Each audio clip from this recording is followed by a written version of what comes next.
All right. So, hey, everybody, I just wanted to talk about, this upcoming election that we're all looking at.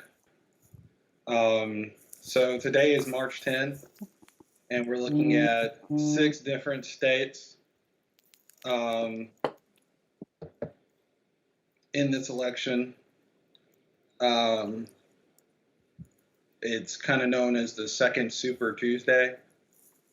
Uh, Very depressing time. Super Tuesday was for a lot of us, particularly people who were in favor of Bernie Sanders, people who were in favor of um,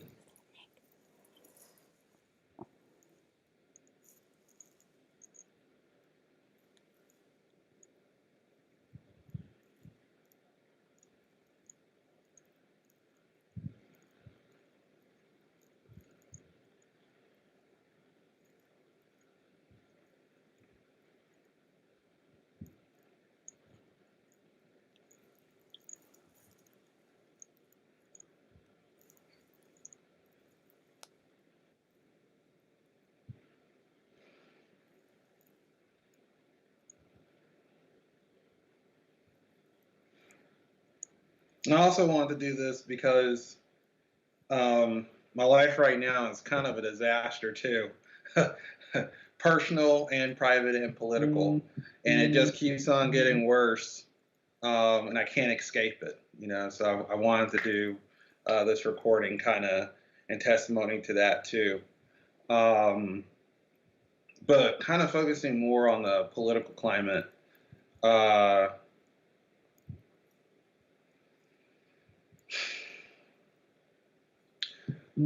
but I wanted to be productive and think about how do we. I'm actually going to turn my phone. I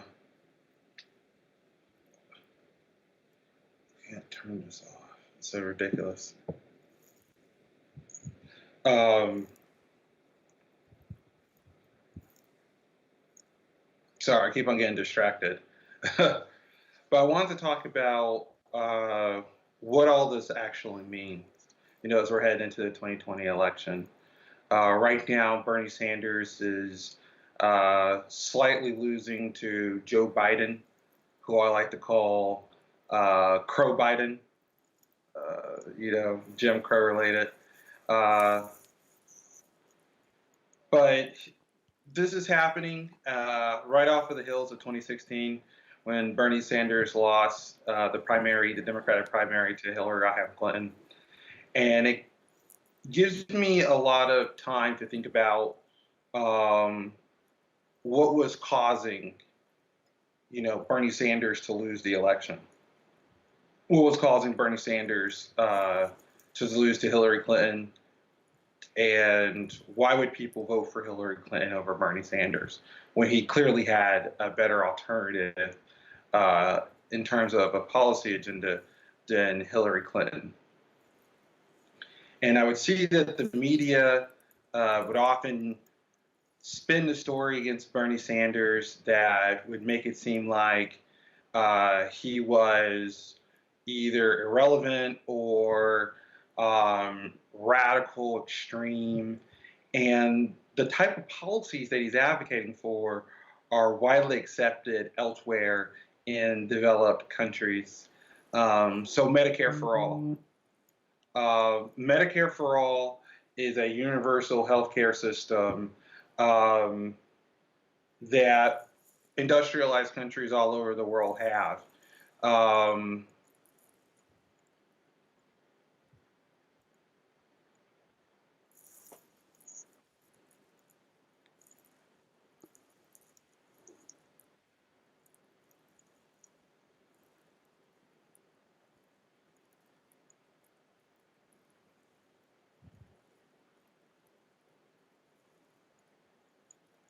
um,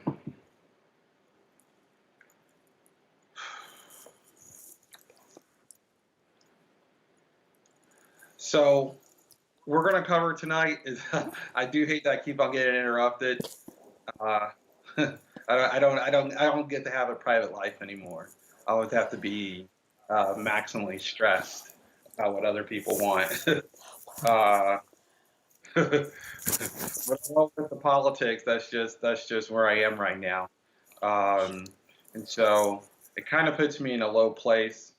And I actually was looking for Bernie Sanders to win, and that would be my key get out. That would be like my ray of hope in my life, that the American people would rally behind a figure like Bernie Sanders, um, who believes in things like universal health care, that everyone, regardless of their level of income, should be able to have access to primary care in the United States without going to the emergency room, without going into debt.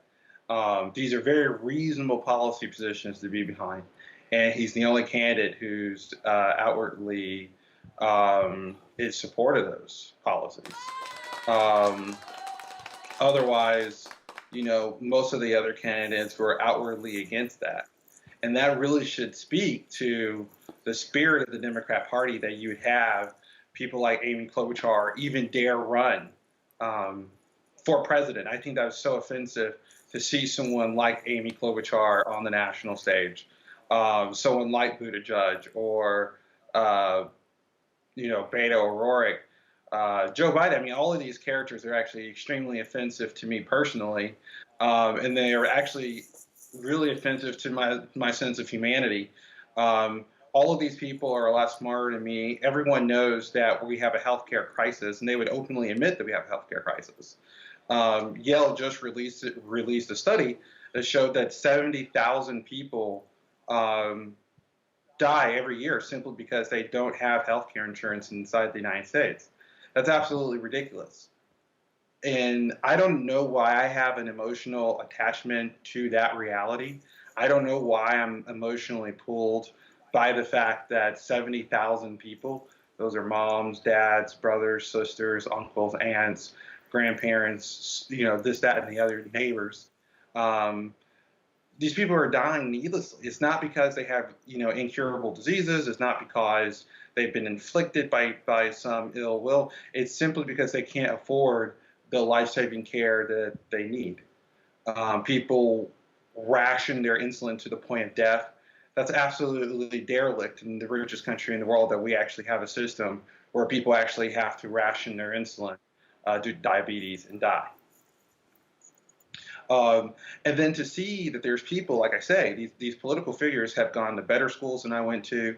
They're much more educated than I am.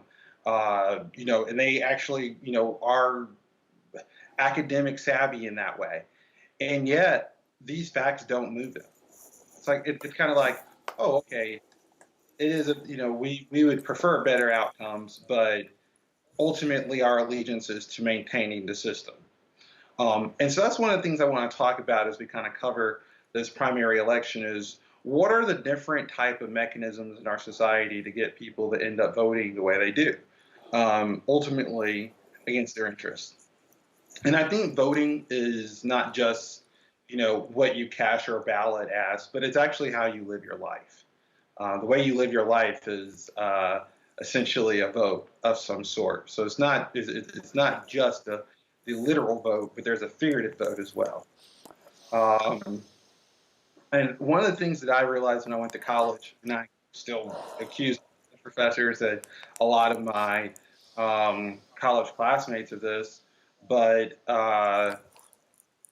we, this college educated sect of society, um, and not so much the college students themselves as opposed to, I guess, when they get older. So I'm talking about our college educated parents.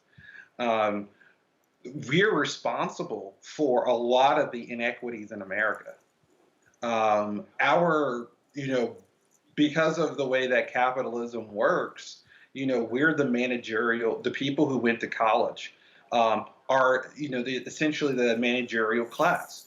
Their job is to manage the system. Um, and for them, that's a pretty solid gig. I mean, for a lot of people, it ends with 401ks. for a lot of people ends with, a 25,000 square foot or maybe a 4,000 square foot home in the suburbs of North Carolina or Michigan or California or New York or Georgia or Virginia.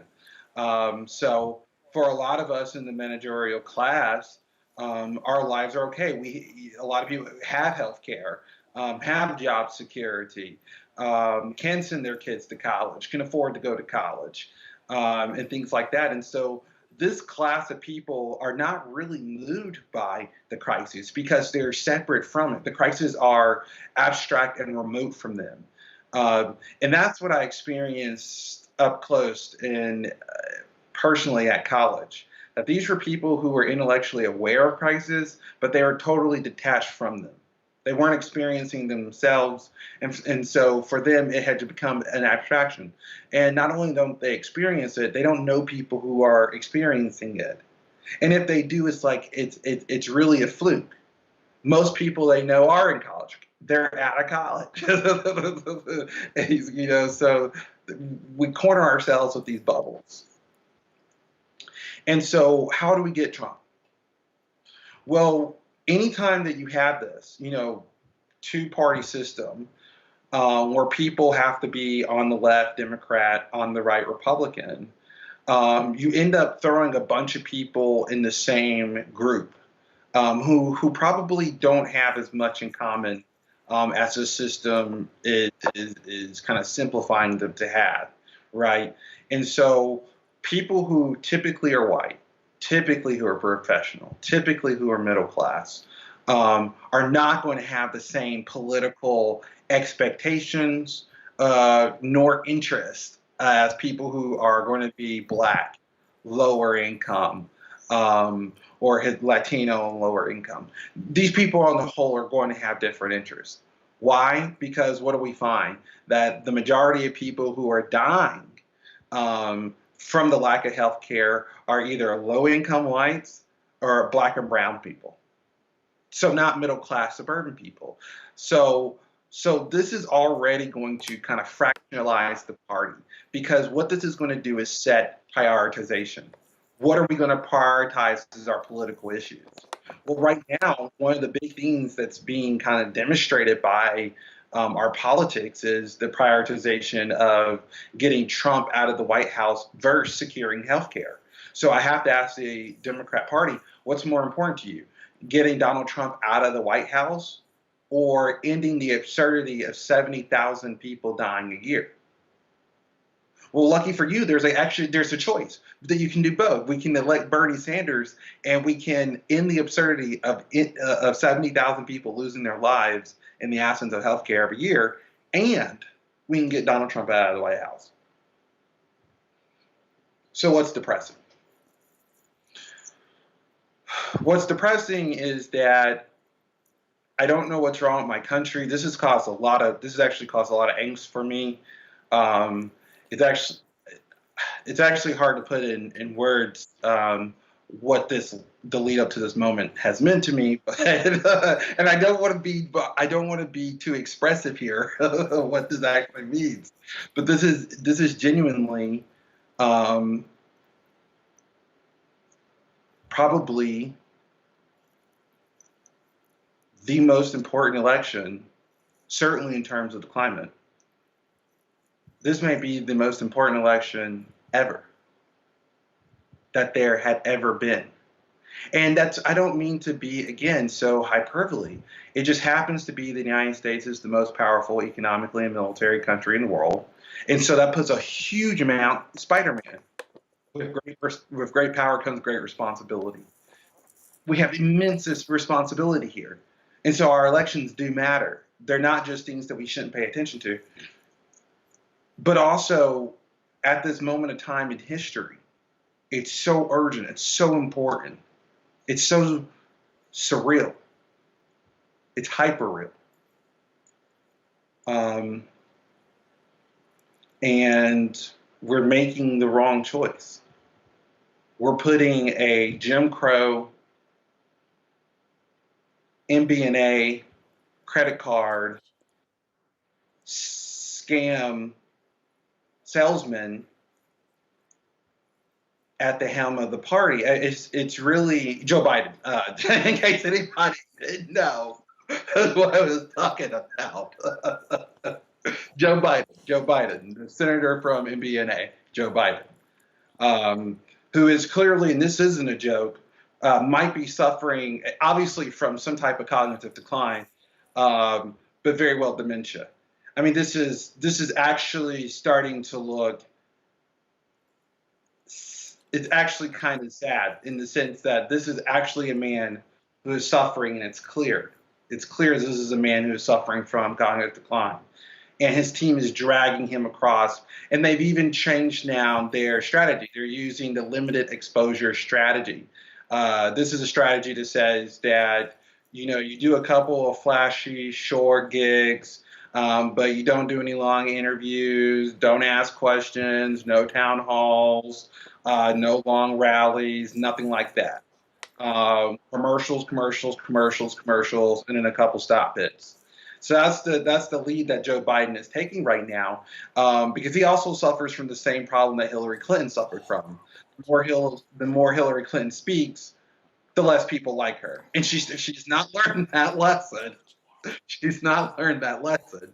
But Joe did. Joe has learned the lesson, even now suffering from dementia. Joe has learned a lesson before Hill. So there you go. That's the one flip point on this, that Joe actually was able to get that. So he's in hiding right now. They're even trying to change the debate formats to make it less intense for Joe. They're going to have everybody sit down and sip iced tea the whole way through. Gosh. But more seriously, this guy is so responsible for the mass incarceration project, that it's kind of incredible to see that he's kind of surged this way across the South, and that's what I wanted to talk about as we cover this, is what did happen. I knew that the South was going to go to Joe. I had that feeling. I did think that South Carolina would go to Joe, and I thought, okay, it would be by a good margin, not anything spectacular, and of course it was. So I want to bring up the Real Clear Politics Democratic delegate count, just to show you exactly where we are, what states Bernie Sanders has accumulated and what states Joe Biden accumulated. So obviously, Bernie Sanders did really good, started off well in Iowa, New Hampshire. These were two states that he won pretty well. Obviously contested with Buttigieg, who's no longer in the race, who endorsed Joe Biden. Obviously, I don't even know what to say. The DNC is up to no good. They were up to no good in Iowa. It took us a week or 2 weeks or something like that to get the final delegate count out of Iowa. It was absolutely ridiculous what was going on in Iowa. And so normally candidates, when they win Iowa, it's kind of like a swing shot for them. It projects, their name. They get all the positive media attention, and they become a household name for the party. But because the Democratic Party, nationally under Tom Perez, and then there's a lot of local officials in Iowa, did such a horrific job, Bernie Sanders or Pete Buttigieg, who could have won that, didn't get that boost. And of course, the talk out of New Hampshire when Bernie won New Hampshire was, oh, well, people in New Hampshire are white. Because that's the only time that white people don't matter, is when they're from New Hampshire. So that was kind of the response coming out of New Hampshire. So that wasn't really a big pickup. And then we were told, well, people of color don't like Bernie Sanders. And then he won Nevada handedly, with leading in the Latino count. Okay. So then people just said, okay, well, this is still not a real thing. Whatever. Joe Biden, whatever. And South Carolina's the firewall. And that's really what I want to talk about is this whole idea of South Carolina firewall, what that means in terms of being black, what that means in terms of voting for Joe Biden and conservative Democrats like him. Um, but yeah, Joe Biden had ended up winning um, South Carolina hand over fist. And overwhelmingly, the electorate in South Carolina is black. I don't like the term African American. In fact, I actually don't even like the term black. The term I like to use is Negro, because I think it's a historically accurate term for specifically black people who were descendancies of the antebellum slavery and colonial America, uh, differentiating us from black people in, let's say, Jamaica, or black people in Africa, or black people in Mexico, or black people in Brazil, or something like that. Because, of course, there are black people all over the world, not just in the United States and Africa. So, um, but either way, I think it's so interesting to see which states end up going to who. So I will say I am happy to see that Iowa did go to Bernie Sanders ultimately, even if it was a fairly slim lead. In terms of the popular vote, Buttigieg ended up getting obviously more at a delegate lead. But Bernie Sanders did end up winning New Hampshire. He did end up winning Nevada, and then Joe Biden ended up winning South Carolina, the first Southern state, what I call the first the first slave state to vote in the Union. Um, so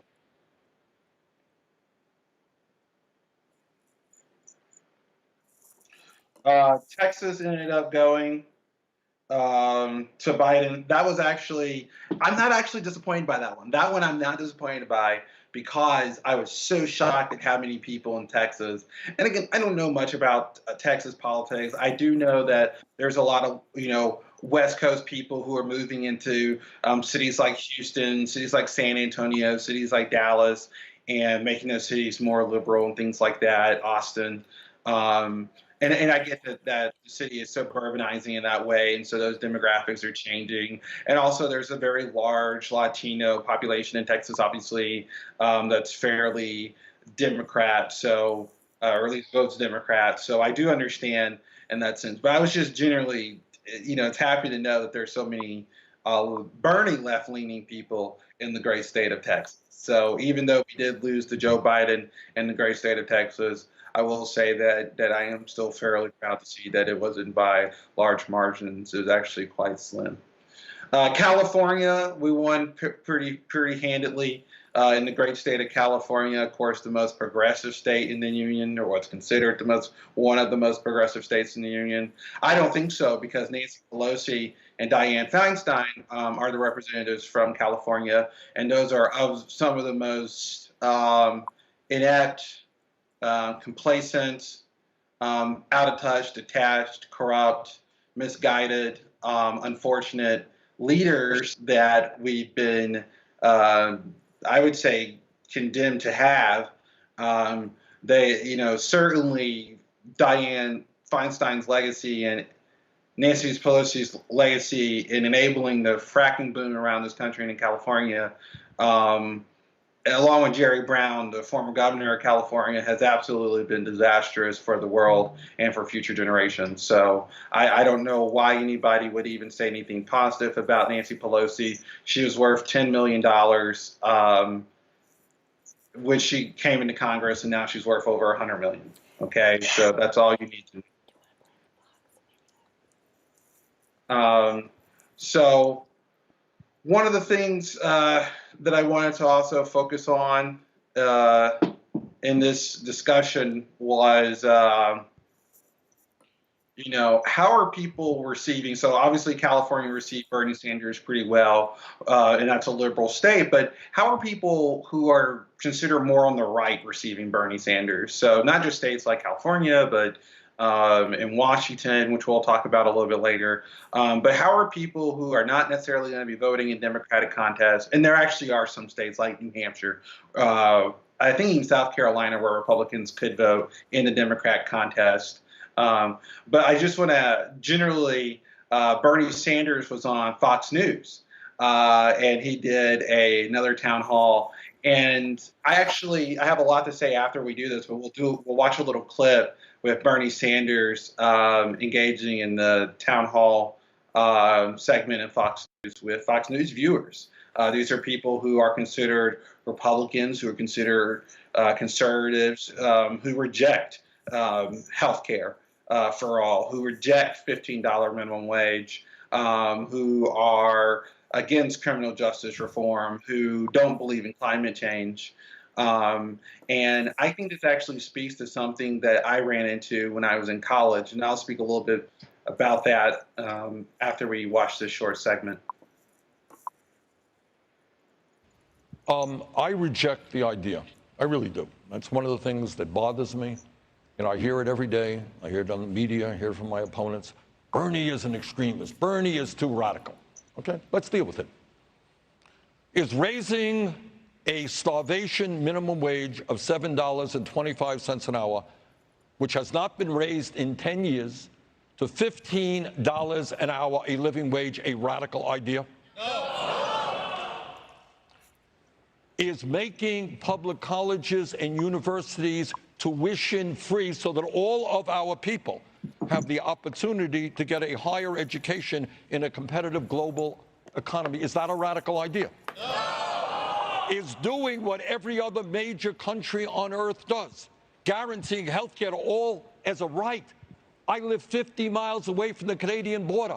This is not a communist society up there in Montreal. They guarantee health care to all. They spend 50% of what we spend. Is passing a Medicare for all single-payer system a radical idea? No! And last point, Donald Trump, I know he's on the network a whole lot. Donald, you're probably watching. How are you? All right, I know. Wanted to say hello to the president. He's actually giving a news conference. Oh, is he? Well, I'm sure he's watching Fox on the side there. You know, he's kind of addicted to your station. Trump thinks that climate change is a hoax. And that's because he doesn't understand or respect science. I believe that climate change is an existential threat to this planet. I will listen to the scientists who tell us that we have got to move aggressively to transform our energy system away from fossil fuel to energy efficiency and sustainable energy. And through a Green New Deal, by the way, we can create up to 20 million good-paying jobs. So my point is, I appreciate Allison raising the question. I just don't think any of those ideas are radical. All right, let me ask.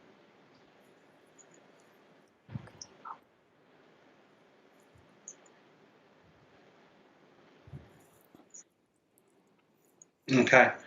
So you just saw the segment there with Bernie Sanders.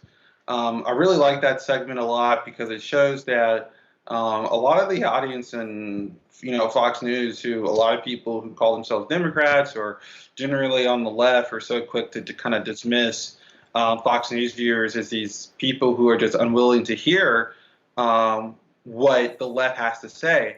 Yeah, I think that's true in terms of listening to people like Nancy Pelosi. I don't want to hear what Nancy Pelosi has to say, ever. Or people like Obama. But when you have authentic people like Bernie Sanders come out and talk about working class issues, that the fact that we haven't had a rise in our minimum wage is absolutely ridiculous. The fact, like I say, that we lose 70,000 people in the absence of a healthcare system that every other country on the planet has. These are rational things that a functional society should have.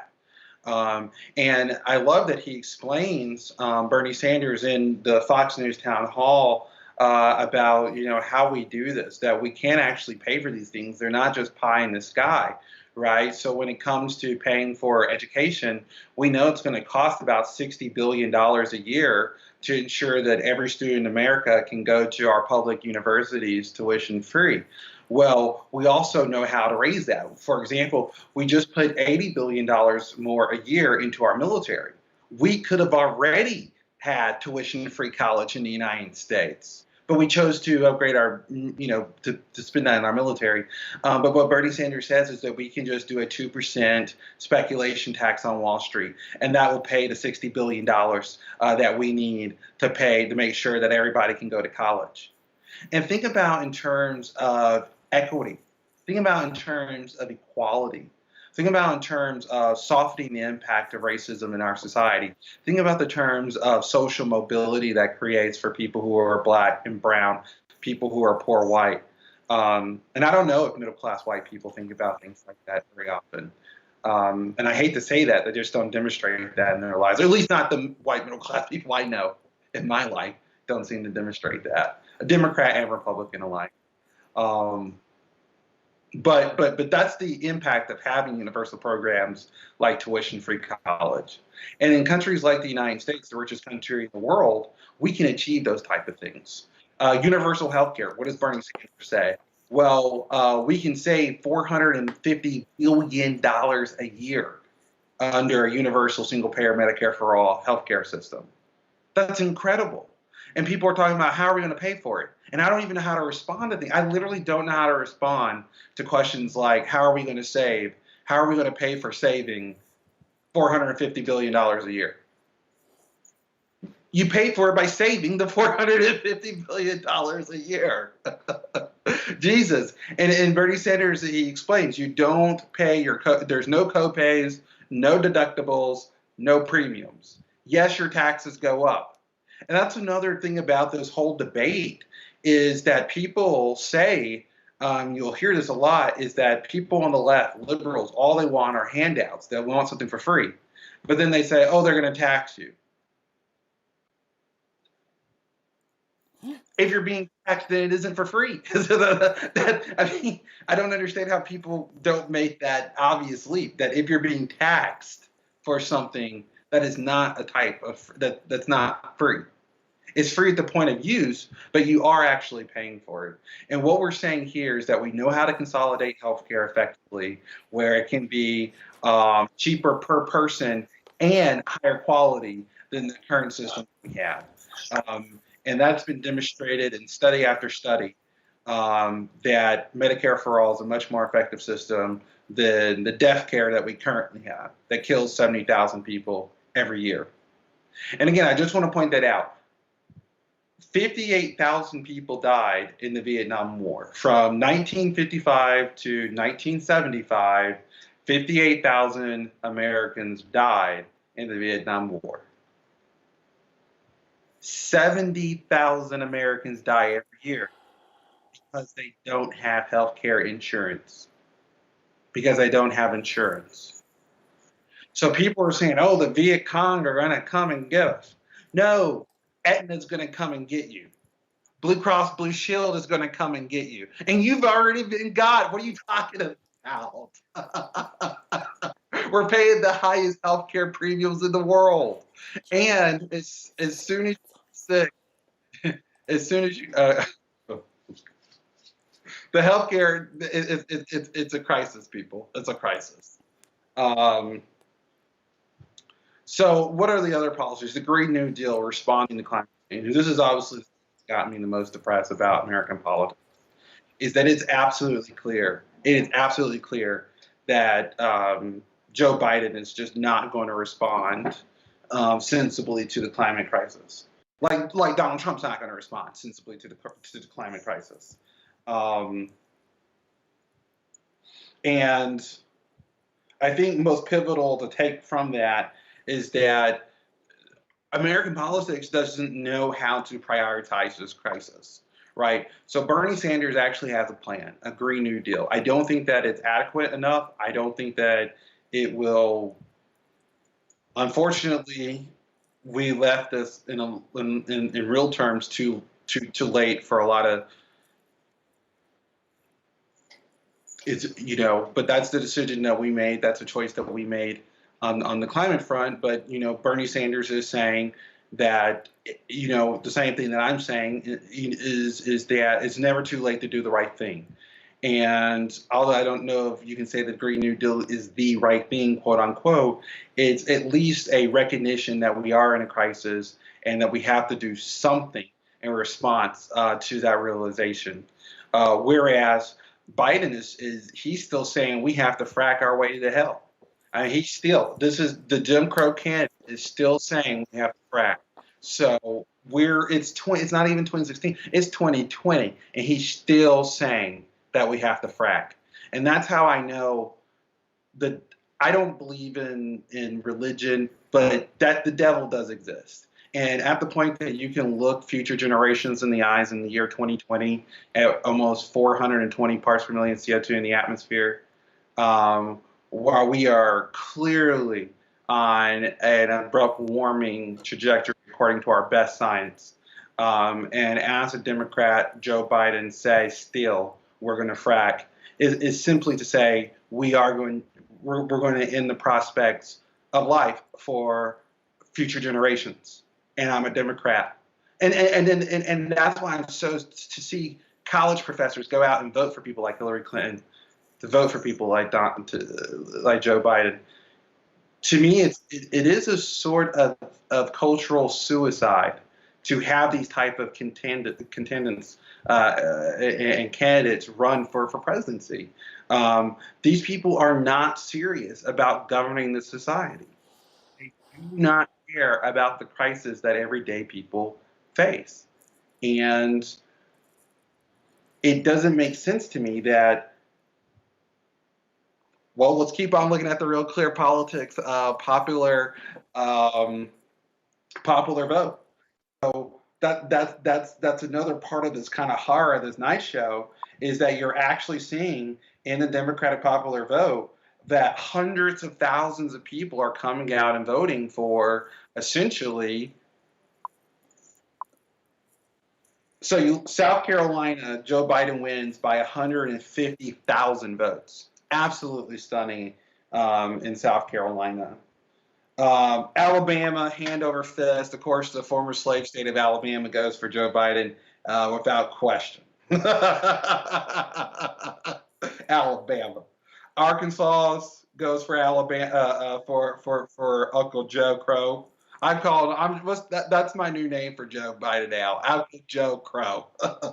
And of course, they love him at the South. They love him in the South.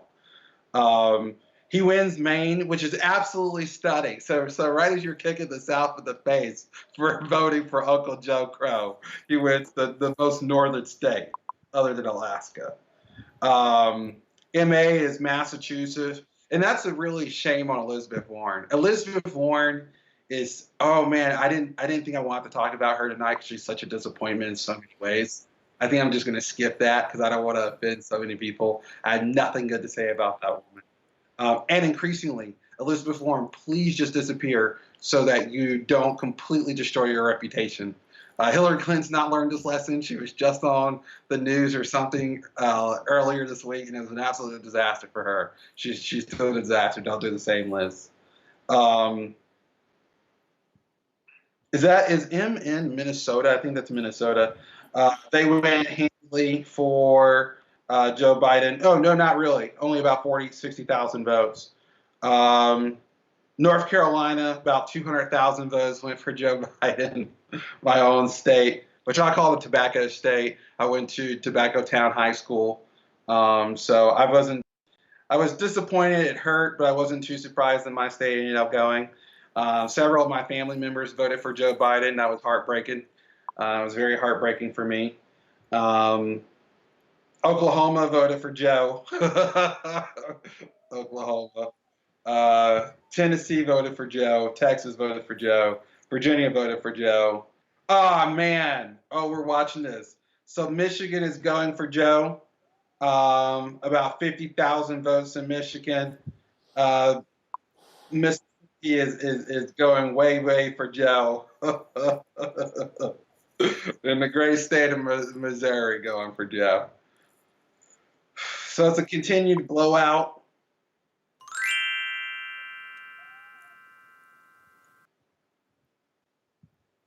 Indy must be North Dakota. Washington.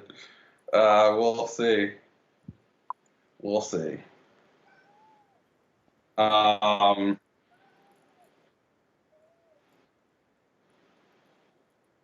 so it's going to be in a tough election year. 2020 started off fiery, like literally fiery. Half a billion, and now that I'm thinking about this, good for the animals. Half a billion of those guys got toast.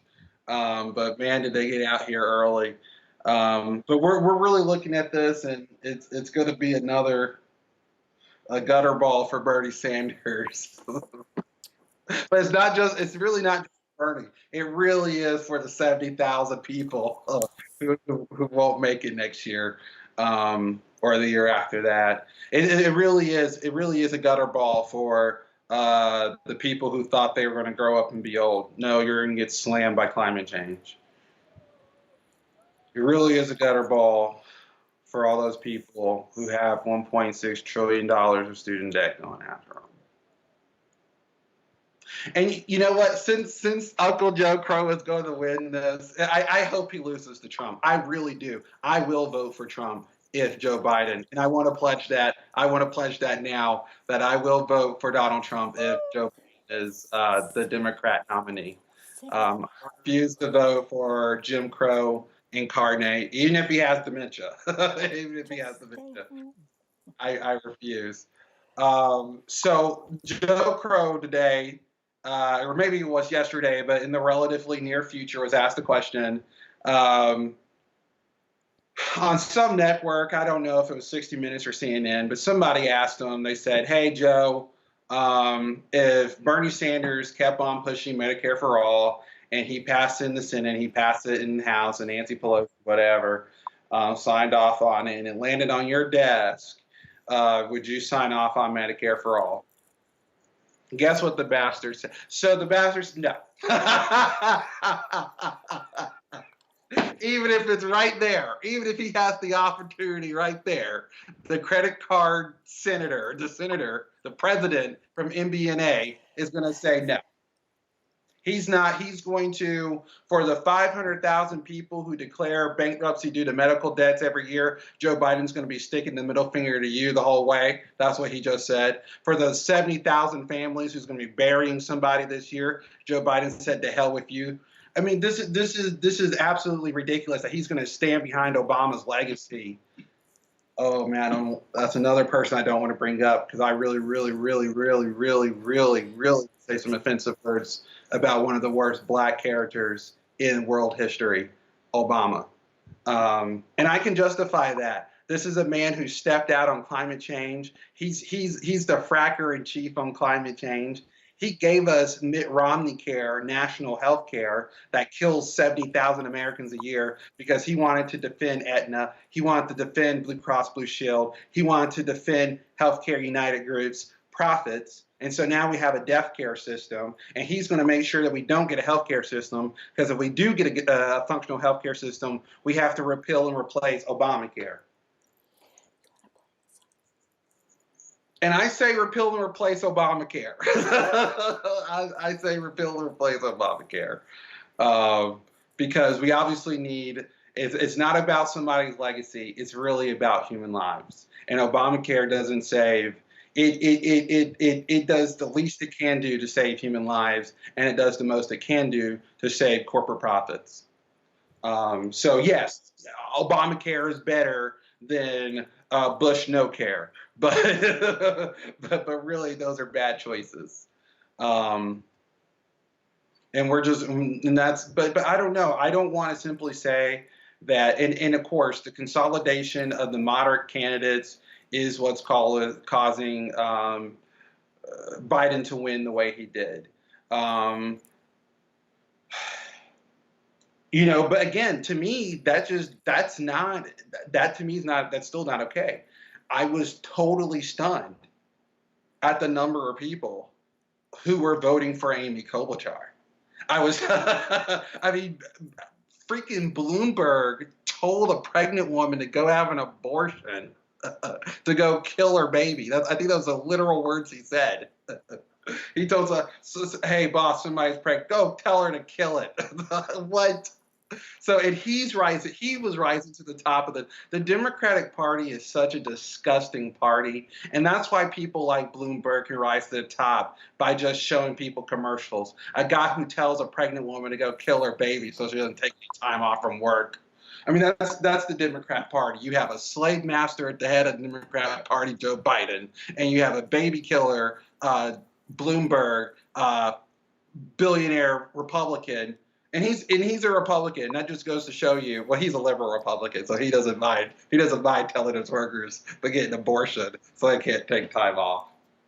Jesus Christ! And this is the party we got stuck with. And people are wondering, oh, Antonio, why aren't you optimistic? God, there's nothing to be optimistic about. This is a nightmare every day unfolding. And but let's take a break and play another video, just so we can calm down that energy, and maybe this will give us a little bit more lift.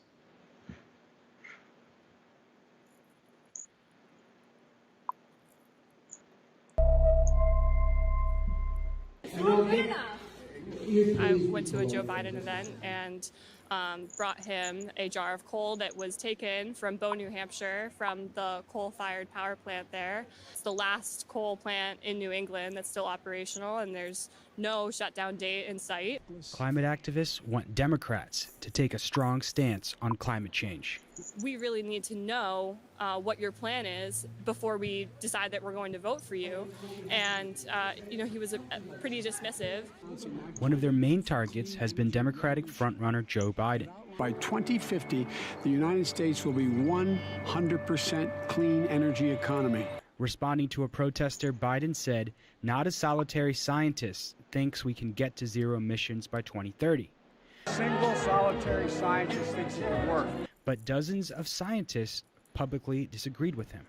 Activists say Democrats must do better. For my entire life, Democrats have been failing to address the climate crisis, and we desperately need the Democratic candidate for president to be a climate champion. We're running out of time.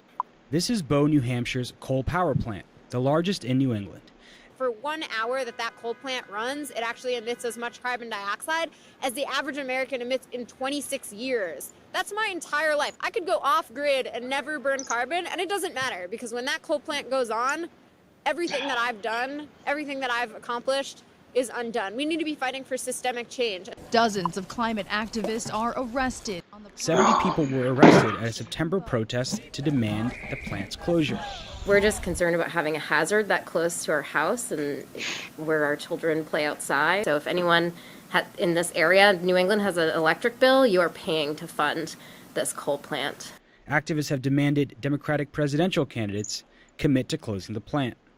And their efforts help secure youth voter turnout, higher than 2008 or 2016. But youth turnout was down on Super Tuesday, and it remains to be seen if activists can continue to translate youth concern about climate change into votes for the candidates they say have the best plans to address it. With Cameron Granadino, this is Jessel Noor.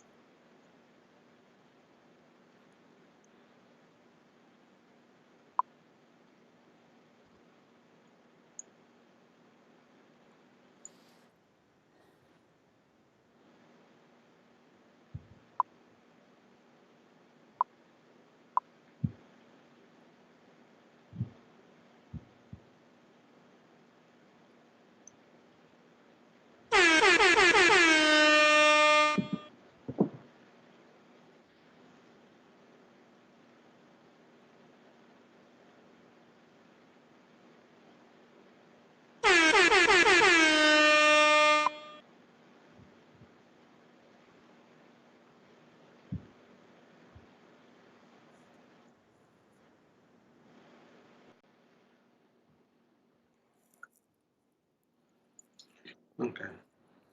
So I hope you guys enjoyed that video as well. Gives us a little bit more food for thought. I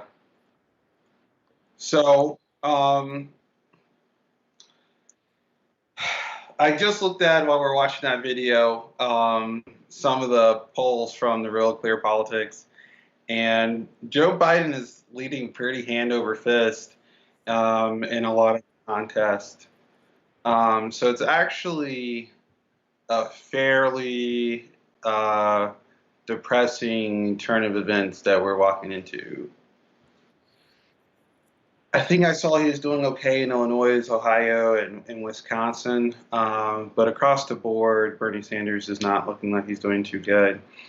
I don't want to, I don't think you can blame the people for that. I don't know. It's kind of hard. Who do you blame for this? Who are we as a people that we don't know how to answer the question of healthcare? Who are we as a people that Joe Biden's an actual serious candidate for presidency in the United States? Who are we as a people that a reality show host represents us?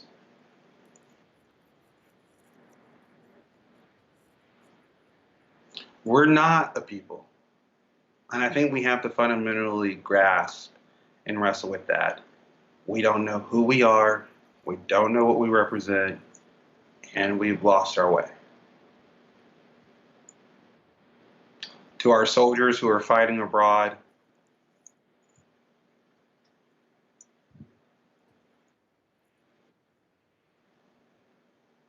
a lot of my best friends actually are in the military. And I think that's so interesting because I really do wonder. They can't have that same view I do, right? They can't have the view that their country's being hoodwinked. They can't have the view that more people are dying every year from the healthcare insurance industry than they were in the Vietnam War over 20 years. Like, you can't have this view because then you would immediately know that the war is at home. That we're doing more to kill ourselves than anyone else, anywhere else could possibly do. Flint, Michigan is still drinking lead water, and we're about to elect the vice president, the guy who idly stood by as they were drinking lead water. Obama did nothing to help the Flint people, the people of Flint. And now we're going to put Biden. What do you think Biden's going to do? I swear to you, that's not going to even come up to be a mention. And if he mentions it, it's because he heard of a video like this, and it's going to be a political show. Just like Obama. Obama went up there. Let's remember that. That right now people in Flint, Michigan are still drinking lead, and Obama went up there to drink a glass of water to show the crisis is over. Disgusting. Disgusting. Lead is particularly destructive to young brains. Absolutely disgusting. And that's such an Uncle Tom. What's some good racist things to say about Obama? I mean, that's just such a good classic, like, subservient black thing to do. It's just like, I'm going to go to this black community and show my black face and put a big smile on it and say it's okay and get black people to believe that. And then he goes off to La La Land, and didn't he buy a house, a multi-billion-dollar house in Martha's Vineyard? So that's who we're dealing with here. The most sociopathic, low-down, disgusting human beings. He builds his library, and that's why I'm so surprised that we're voting for these people. But that's a type of slave mentality. That's a type of slave mentality that we keep on. Have you ever heard of battered woman syndrome? That's what's happening. That's what's happening right now. The country is, particularly the Democratic Party, is engaged in a sort of battered woman syndrome. And that is why we keep on putting up these horrific candidates like Obama. Obama wasn't actually a horrific candidate. Obama was an excellent candidate, but he fooled us. Now, but Hillary Clinton was really, really a ratchet candidate. She was absolutely as low down and as dirty and as foul as the political system can go. And then, of course, Joe Biden. and we keep on doing this. And these people don't even cloak the fact that they're former racists. They're not, I wouldn't even say they're former racists. I would not say that Hillary Clinton and Joe Biden are former racists. I would say that Hillary Clinton and Joe Biden today are at the best soft racists, as in they're never going to call you the N-word to your face, but they will absolutely support that private prison system that disproportionately locks up your grandson. So, but they won't call you a Nick. So, oh man, and that's why I don't like the Jim Clyburn down there in South Carolina, former civil rights leader, stand behind Jim Crow saying, "The hell with Black legacy." I love that. I'm going to stand behind Jim Crow, the one guy most responsible for the credit card debt in America, the one guy that's most responsible for the student debt in America, the guy that stood behind the crime bill, the guy that stood behind private prisons, the guy that stood behind the tough on crime policies that led to 1,000 Americans dying every single year at the hands of our police. We have criminologists from Penn State coming out and saying that our police are underreporting the number of people they're killing by 50%. So what, we're losing 2,000 people a year to our police, and because of these tough on crime policies that now have shoot first, ask questions later. And look how this is detrimentally impacted the Black community, and yet we're going to stand behind Uncle Jim Crow Biden. Absolutely, absolutely horrendous that you would see former civil rights leaders come out and say, "The hell with the civil rights legacy. We're going to stand behind the corporation. We're going to stand behind the plantation. And if that means young Black people have to get locked up, so be it." We're going to keep our congressional seats, damn it. And that's what they're saying. That's what they're saying. We're not going to let some skippity-doo Jew come in here talk about healthcare for all and breaking up the private prisons. Corporations own America. So that's what we're facing today. Corporate takeover is not just a poisoning of your water, it's a brainwashing of the population. People are actually going out because they're scared, and that's what Rachel Maddow's there to do. Rachel Maddow, Anderson Cooper, the whole host of them, Don Lemon, they are there to petrify so-called liberal people who think that they're rational. These people are here to scare them into thinking that there's no other choice but Joe Biden. Yeah, sure, everybody likes Bernie Sanders' ideas, but we have to have Joe because Bernie Sanders will lose to Biden, to Trump. But look at this. Biden used to be Slick Rick, right? He used to come out with his aviator sunglasses on, looking like something out of, Arnold Schwarzenegger, 1987. But that's not who Joe is anymore, okay?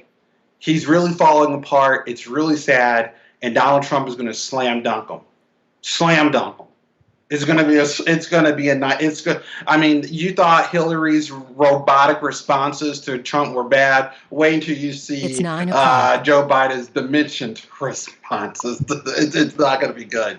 It's really not going to be good. It's not going to be pretty for anybody. And I actually hope that Donald Trump goes a little bit light on him, because this is really a man who might be suffering from severe mental decline. And I think that's just not healthy or pretty for anybody to see. But he's also not a good politician. So if you call him out on his record, fair game, but don't go too heavy on him with the jokes as far as his mental health. Because that's serious. Well, we're going to keep on reporting on this and getting the numbers. The numbers are not looking good, like I say, at the Real Clear Politics average. So Biden, like I say, he looks like he's leading pretty handedly in Michigan. Michigan was supposed to be the upset.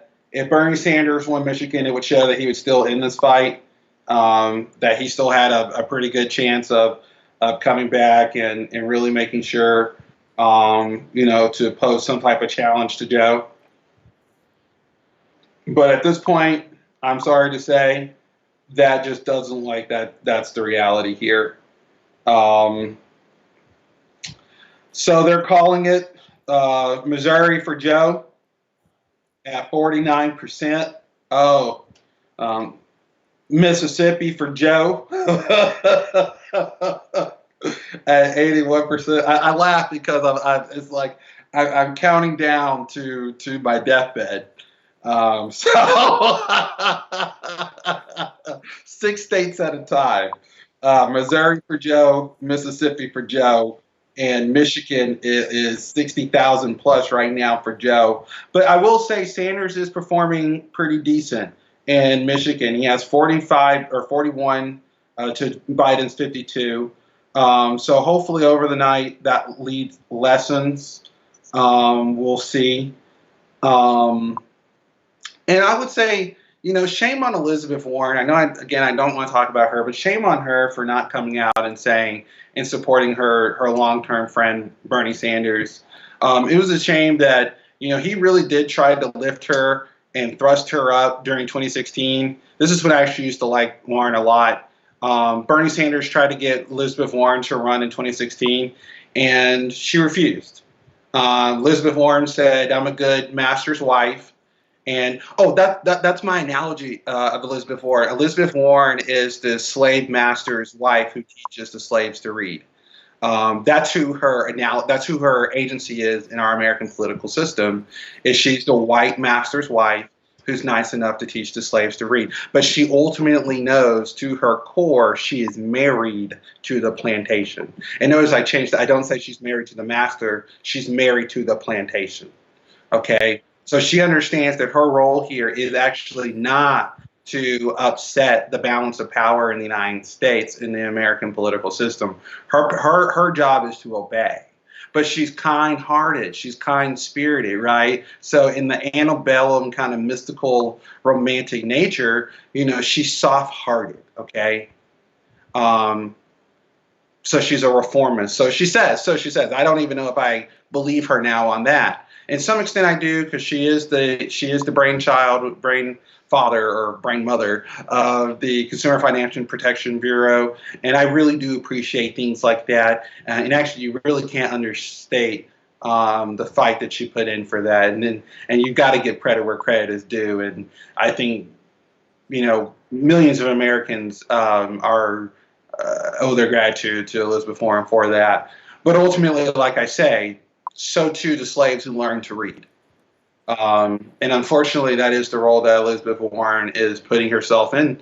And okay, that's what plantation politics is ultimately about.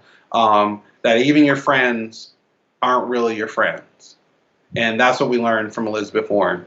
That ultimately, and because look at her argument. What is she saying? She's not saying it, but she's basically saying, oh, she's not going to support Bernie Sanders because somebody sent her a mean tweet. What? You're not going to support universal health care, the candidate for universal health care, because someone sent you a snake emoji? This is ridiculous, Liz Warren. But again, and people will call me sexist after this, that, and the other, but it's not about sexism, because I didn't want Elizabeth Warren in 2016 to run, but I didn't realize that she was a snake in the grass. Now that I know that she is, I don't want her to run. I don't even want her to have a part in the administration. And I was trying to be really nice to a lot of my white kind of liberal friends who are very I don't know, they like doing as little as possible. And for them, I feel like Elizabeth Warren was kind of a compromised candidate. That's the one candidate who's going to do a little bit more than the others, but not as much as Bernie. That was the one candidate that they were willing to accept. She'll shake up the status quo, but not shake it up too much. Okay, so that was Elizabeth Warren. I'm glad she dropped out. I wish she would have did so with more dignity than the way that she did, but unfortunately, she didn't.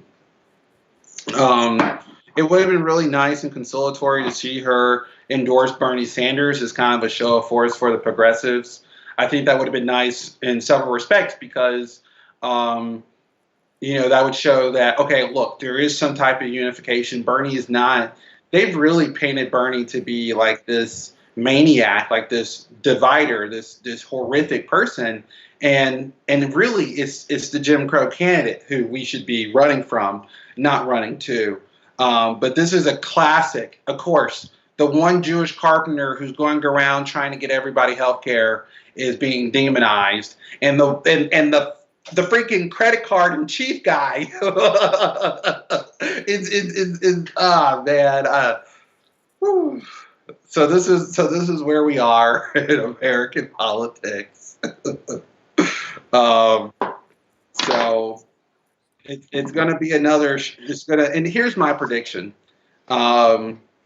I think that Donald Trump actually has a very, very strong chance of beating. I'm not even kidding. No jokes. I really do think that Donald Trump has a very strong chance of beating Joe Biden. I think that Joe Biden will do what he's done to me, and that's rape my spirit.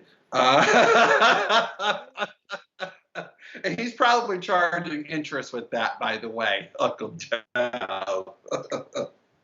But yeah, he'll do that to all. So that's another thing that you see about the election. So on the flip side, all the people who are voting for Bernie, they're like woke enough to know that Joe Biden is really a thug of sorts.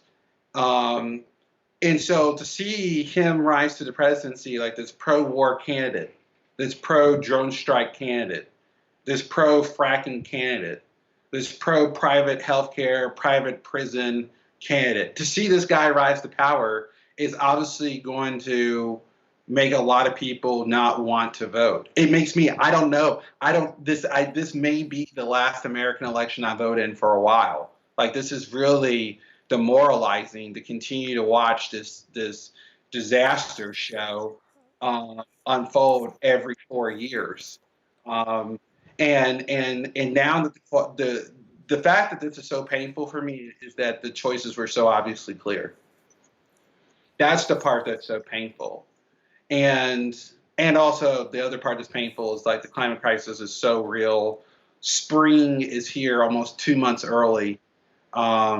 So all of that outside is totally a nightmare. And it looks like we're just not going to respond to that. We're just going to let it get worse until it like destroys us. And so that's kind of what tonight represents for everybody. Tonight represents the beginning of the end for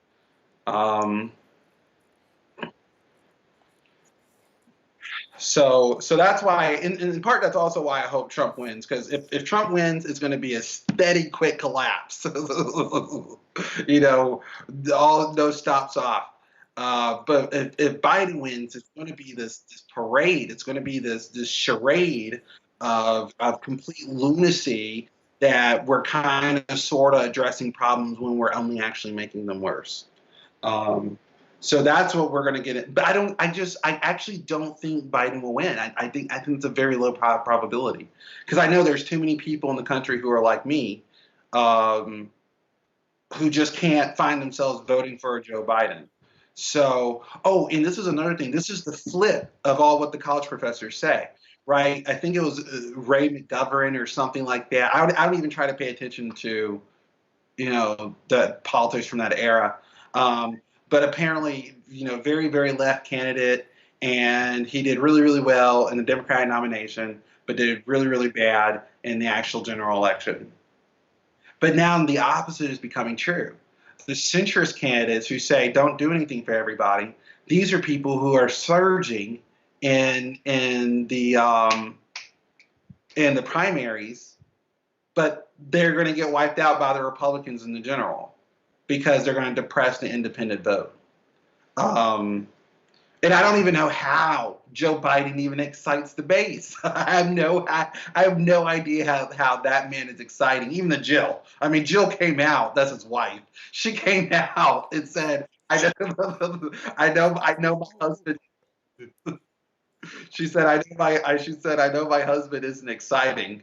But it was, I was like, Jill, come on, her kids are out. She said, my husband isn't exciting. I know your candidate has better ideas, but you're really just going to have to swallow it. I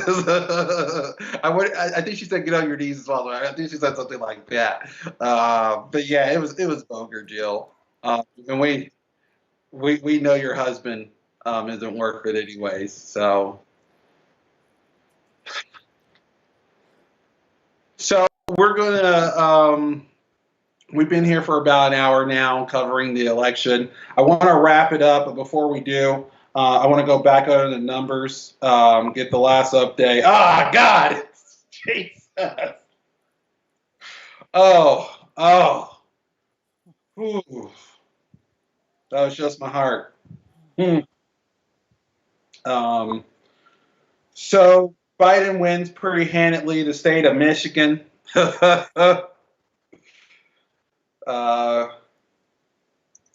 Crushes in Missouri, crushes in Mississippi. So I'll make the prediction now. Joe Biden will be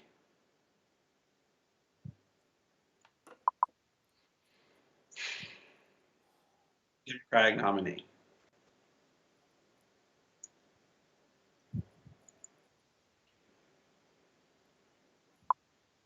We're so fucked. We're so All right, guys, we're going to end this before things get dirty. And I'm sorry for you. I'm sorry for me. I'm sorry for us. I'm sorry for your children. I'm sorry for our future. I'm sorry for the 70,000. I'm sorry for the military members that we're going to continue to send to die for no reason. Well, we're going to lie to ourselves and say, oh, it's for our rights. No, you are not bombing people in Somalia for anybody's rights, but we're going to keep that up. We're not going to do anything about climate change. We're just going to let it fuck us. I was gearing up not to pay my student loans back. I was really gearing up not to do that, but I'll be paying them back. No, I won't. I won't, because they're ridiculous. You can't pay them back. That's the whole point. You're meant to pay them for the rest of your life. And that's what we voted to do. We voted to keep the plantation going because we're scared cowards. And now we're going to lose everything.